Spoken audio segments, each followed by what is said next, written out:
Voici à quoi ressemble un emploi du temps de PTSI-PT. L'organisation globale est très similaire à celle que vous connaissez du lycée, à l'exception de l'apparition de nouvelles matières et du fait que les cours forment généralement des blocs de 2 heures. Détaillons un peu ensemble cet exemple.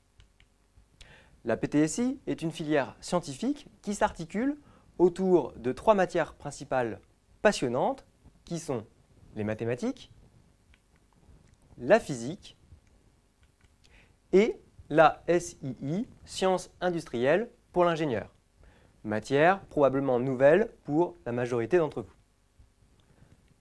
La spécificité et l'avantage de la PTSI, c'est que ces 3 matières s'équilibrent sur toute la semaine à raison de 8-9 heures par semaine.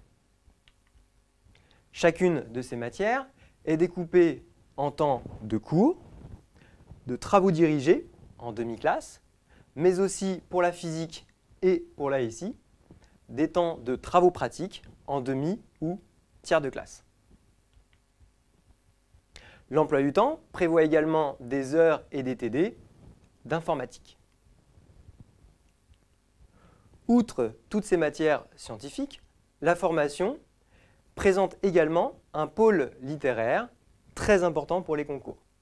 Ce pôle littéraire est constitué de français philosophie, d'une ELV1 et, dans certains établissements, la possibilité de prendre en option une ELV2, comme au lycée Raspail.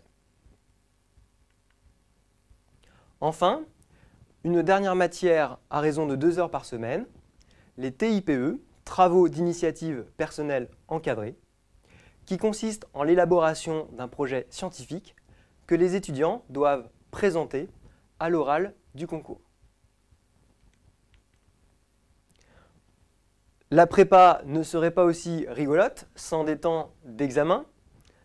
Le samedi matin, 4 heures de devoirs surveillés à l'écrit, auxquels s'ajoutent 2 heures d'interrogation orale, dite colle, que l'on case généralement sur le temps du midi. Voilà pour l'organisation globale d'un emploi du temps de PTSI-PT. La prépa est réellement passionnante lorsque l'on se donne les moyens de réussir. Mais il est aussi important de garder un peu les pieds sur terre, et notamment à l'aide d'une séance de sport toutes les semaines.